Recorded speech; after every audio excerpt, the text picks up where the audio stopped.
Had a good Christmas. Yeah, good time with family. Fell on a good week. Fell on a good day. Do you know anything just overall injury updates after coming out of that game, et cetera? Yeah, with LC, not optimistic that it's going to turn out well for this season, but we're still gathering information on that one. Otherwise, thought we came out of the game pretty clean. Sam Hubbard this week, well, it's a long week, so we'll see where he's at day to day. Those are really the two, unless I'm missing anybody else. I guess you all downgraded Hayden on Friday. What happened there? He had a good week. Ultimately that just came down to coaching decision to give it one more week instead of playing up there in the cold when he was feeling really good. But I thought if we could give it another 9 days, that he'd be in great shape going into this week. So very optimistic about him. I think he's got a great mindset right now, health-wise, of how he feels. And I'm so excited to get him back in the mix and feel good about this week. And Trey and Tyler had no issues kind of coming out of that game. Yeah. Tyler, like I mentioned during the game, just struck it one time, and that wasn't a good feeling. But other than that, they've come out clean.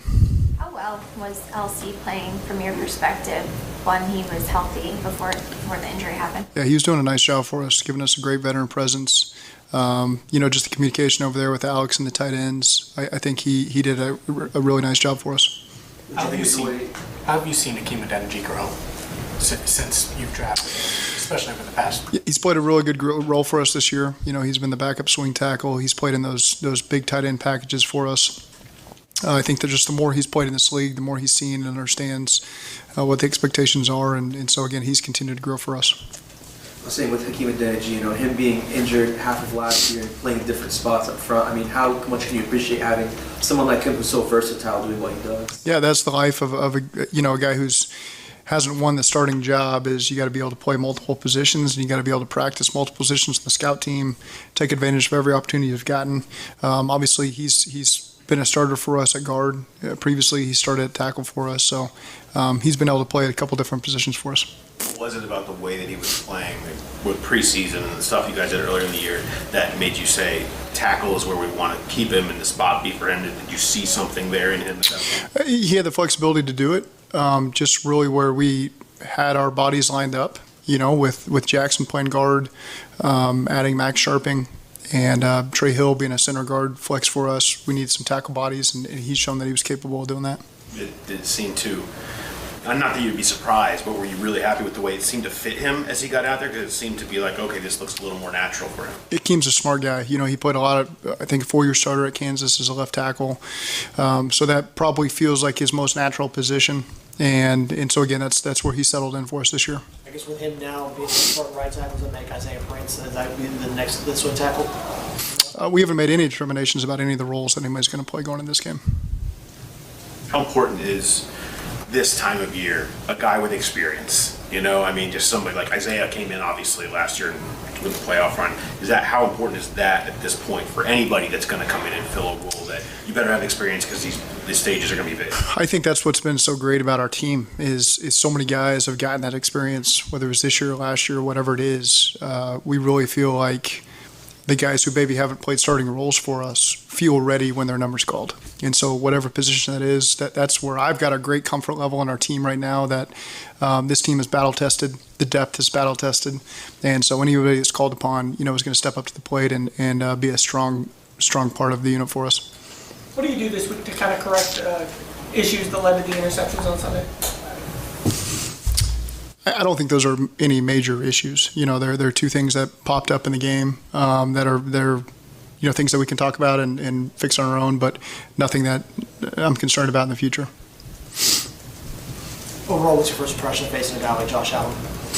He's a great quarterback. We've seen him all year on the offense side of the ball because of our crossover tape with that division and just them playing our opponents, our division, us playing their division.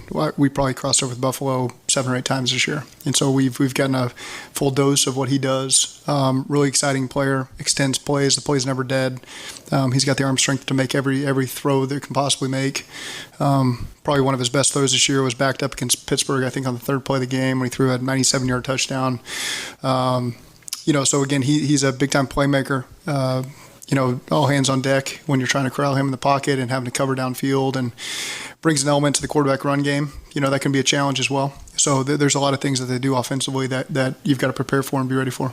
I know you guys have talked about how confident you guys are in yourselves and what you guys are capable of. Do you guys relish a game against a team like Buffalo, who a lot of people have considered to be one of the favorites to kind of get where y'all were last year? I don't think our players know that we're going to play good teams every single week, and they're ready for the test. They're ready for the challenge. You've got to go through these types of games to be tested and be ready for the playoffs, and this team hasn't backed down from anybody yet. And again, we're excited to have them coming into our house on Monday night with our fans, and our players will be rested and ready to go. What do you like about Eli Apple this season? Always competes, and he's out there and has made a lot of great plays for us this year and last year. And so again, as people test him, he steps up to the challenge, brings great energy on the field, and that's critical to have in one of your starting corners. And Cam Sample was in for all but 3 snaps last week. How has he done the last couple of weeks with Trey out first and then Sam? So consistent. I think he's just a very reliable player for us, plays like a veteran, can play a lot of different roles. The team has got a ton of confidence in him. The coaching staff's got a lot of confidence in him. Carries himself very well. He's a great piece to have up front that can be versatile and have the endurance to play the snaps that he's played. That's critical to have up front, especially at this part of the year. And so he's been a very reliable player for us. Does this feel a lot like maybe the Kansas City week last year? You have like an elite, an ultimate opponent in the regular season. I mean, what's that? Is there any similarity? It doesn't. Last year feels like last year, and this year feels very different. It's just where we're at this point in the season. I think our guys really get excited by these opportunities. And like I said, we haven't backed down from a challenge yet. We're really excited about what's coming at us on Monday. And so, again, our guys got to put together a good week of work and be ready to go on Monday night. You mentioned how hard it is each week, and then we rattle off a win streak like this. What does that show about your team? What is that? Where do you rank that accomplishment that you get up to this high number, and like you said, you're facing kind of a problem? Well, that's what it's taken up to this point. Had we done any less, we'd really be behind the 8 ball here. And so these guys have just done a great job of focusing on the next 7 days that's in front of them and not worrying about what we did the previous weeks, not what's in front of us beyond the next game. That's what really impresses me with this team. You just feel that, and there's times I bring that up just to make certain, but it's overkill really, because I know our guys understand how to approach the season and just focus on what's right in front of us and don't worry about the other mess. Don't let people steer you down the other road. What's important is beating Buffalo on Monday night and being as prepared as we possibly can for them. And I really feel like that's where our guys' heads are at right now. Does it make it easier? Go ahead. You push different buttons as the win streaks get long. I mean, like you mentioned, you kind of you feel like you don't need to mention it, or you don't need it. I mean, does that feel different like that? Like No. Plan differently, or you specifically approach it. Yeah, I go into every week just with the messaging that I want for that week, and I really don't think further down the road the same message I'm giving the players I give to myself. Let's just focus on what's right in front of us and whatever message needs to get to the players at that point. That's what we focus on, and then we move on to the next game. And I feel like everybody that's in this building has really had that mindset, and it served us well up to this point. Does it make it easier to keep the guys focused, knowing you've won 7 straight, because that is tough to do in this league, when you haven't played that perfect game, where you have that perfect half, second half against the Buccaneers, perfect first half against the Patriots, but still plenty to work. I think our guys see that there's been areas that we can improve at certain portions of the game, whether that's a first half in 1 week, a second half in 1 week, on one side of the ball at a certain moment. But again, I think that our guys have a high degree of confidence right now, and now the preparation just has to meet that confidence, and that can be a good recipe, a good combination when we get on the field. And so again, we've got to put forth that effort this week to get ourselves ready. When you have an offensive line injury and you're assessing how to handle it, is it realistic that somebody who's, say, in their early 40s and has been working for Amazon would be able to come in off the street and actually help you? Is that something that you even...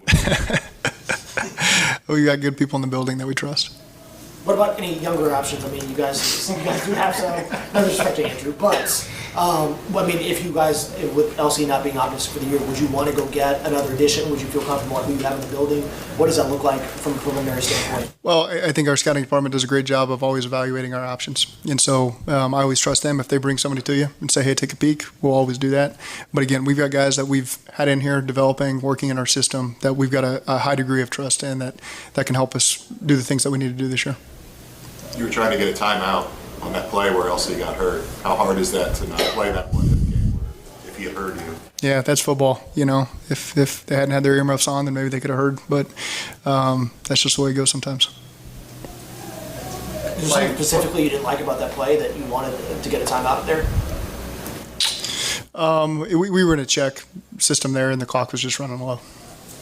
Going Saturday one week and Monday the next, I guess Buffalo's in the same boat, but is it helpful this time of year just to have kind of a little extra time? We'll take it if we get it, and so both teams are operating the same way. I think it is good at this point in the year for our guys to get an extra day to rest, really 2 days almost. So we're taking advantage of that, the physical side of things, to make sure that our guys are prepared for Monday night. And then, again, that's where you do got to factor in. We got 2 games in 6 days, and so we want our guys to feel as good as they can when they walk on the field Monday night, and knowing that they're going to put in the mental energy they need to prepare themselves that way, take care of themselves. But that is where we're at this point in the season, is making sure that they're well rested, and the guys that need the treatments to be able to get through another game are able to do that. Did you like Stephon Diggs when you watched his tape coming out of college? I did, out of Maryland. Yeah, so I was in Miami. He was an explosive player. I don't remember too many of my notes, but I can picture. I can picture talking about him, and he played in Maryland. Was a great player there. I'll have to check my notes for exactly what I said beyond that, but.